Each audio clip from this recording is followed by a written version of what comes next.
vote des électeurs n'a plus de conséquences.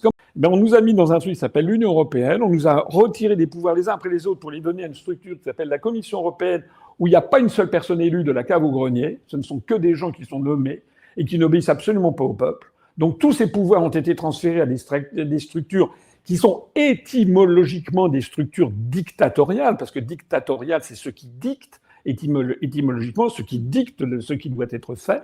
Donc, ce sont des structures dictatoriales. Pareil pour la Banque centrale européenne, on a donné la monnaie, mais il est vrai qu'on avait déjà fait l'indépendance de la Banque de France auparavant.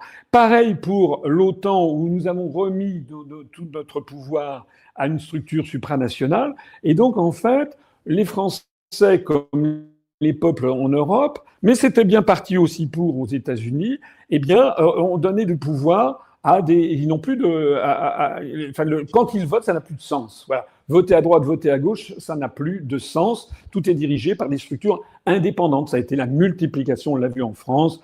Par exemple, des hautes autorités. Vous avez des autorités comme par exemple le CSA, devenu l'ARCOM, le CSA, dont on apprend d'ailleurs que le nouveau directeur de l'ARCOM, son épouse, est une salariée de Georges Soros. Comme par hasard, c'est incroyable. Bon, on sait qu'en France, c'est le pouvoir de la Cour européenne des droits de l'homme qui intervient sur ce que les Français peuvent ou pas faire en matière migratoire. Enfin, c'est-à-dire qu'on a, sous couvert de modernité, sous couvert d'état de droit, en fait, l'état de droit, c'est l'état antidémocratique. C'est-à-dire que l'état de droit revient à donner le pouvoir à des gens non élus, des juges, des hautes autorités autoproclamées, indépendantes pour assurer l'indépendance, et ceci au détriment des peuples. Voilà.